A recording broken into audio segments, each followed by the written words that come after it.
Hey guys, welcome back. It's Jen. Today I'm going to show you how I make my classic red velvet cake. This is a real deal, real classic red velvet cake like you've had at your local high-end bakery. If you haven't had red velvet cake at a reputable bakery, you have to go and try it, or you could just make this recipe. It's got the buttermilk and vinegar that makes it so tender. It's smooth and buttery, hence the name velvet, and it's got just the right amount of cocoa powder to give it that mild hint of chocolate flavor. It's like eating the best vanilla cake you've ever had mixed with a little bit of the best chocolate cake you've ever had, and then this angel flies by playing smooth jazz on a saxophone and sprinkles a little soul in it. I have got the weirdest description for cake. It's just how I see it when I eat it. I'm sorry.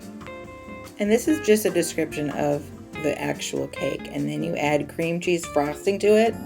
Oh my gosh, heavenly. Something else that makes this recipe different, besides the strange description I gave of it, is that I have found the least amount of red food coloring necessary to give you that classic red velvet color you're used to, because I don't like to use any more red food coloring than necessary. Here's a list of the tools you're going to need if you want to take a quick screenshot of this. Red food coloring can have a bitter taste to it, so I used the Wilton No Taste Red to assure there was no taste. This cake is a great choice all year round, but because of its color and its amount of swag, it's really great for Valentine's Day. It's an excellent choice for Christmas, the 4th of July because of the red and white stripes, and it's even a great one for Halloween.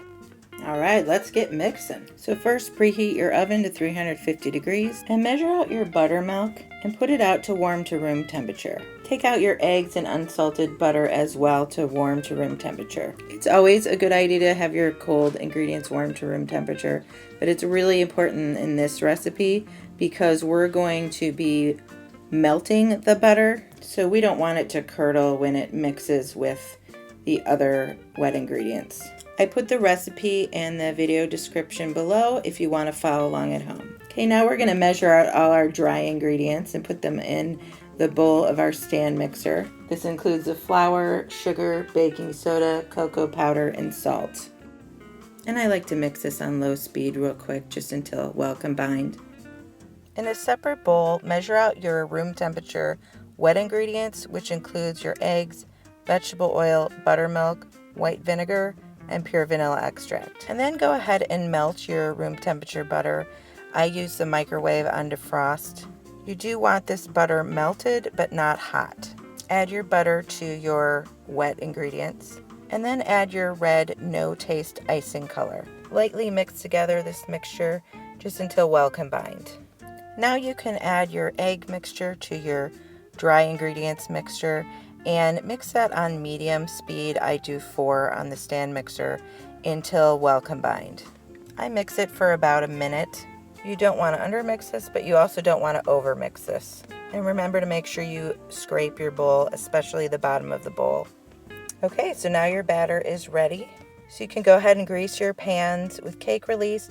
I like to use my homemade cake release called Cake Goop, which is equal parts flour, vegetable shortening, and vegetable oil. And fill your cake pans halfway full.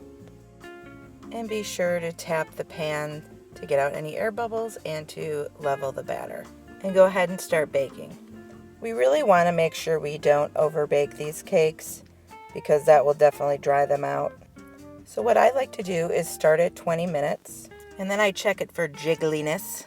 If it's still jiggly, I add another 10 minutes. And when it's not jiggly anymore, I check it every 5 minutes by inserting a toothpick in the center. And then when I can tell it's getting close, I check every 2 minutes. And I know it's ready when a toothpick comes out of the center clean. If your cakes are domed at all, you can put a kitchen towel over the cake and put your oven mitts on and just press them down gently until it's flat. After that, let it cool for 10 minutes in the pan. And after that 10 minutes, you can go ahead and take the cake and flip it over onto a cooling rack. It should come right out if baked properly, but for extra assurance, you can scrape a spatula between the cake and the pan before trying to release it. Then let it cool to room temperature on the cooling rack. And then I like to freeze my cakes if I don't have to use them right away, because freezing your cakes actually makes them even more moist. I like to just wrap them in plastic wrap and then put them in a Ziploc freezer bag. Make sure it's a freezer bag. If the cake's too big to fit in a freezer bag, you can just wrap it in tin foil. I like to use my baking hack here where I use the pan to shape the tin foil, so I can put the cake in this nice shape to make sure that we keep the shape of our cake while it's freezing. It's not shown here, but I also like to wrap it in plastic wrap first before I put it in the tin foil. And I like to frost my cakes frozen, so I just keep them in the freezer till I'm ready to frost. I put a link to my amazing cream cheese buttercream recipe in the video description below. It is so delicious, and it's really great for decorating as well. If you're liking this video, give me a thumbs up to let me know. If you'd like to learn more recipes, how to decorate your cakes and sweets, and all other fun types of baking stuff, start now by subscribing and clicking the bell so you can receive notifications every time I post a new video. So that's it, you guys. You now know how to bake a real deal classic red velvet cake. Thank you guys so much for watching, and I can't wait to see you next time.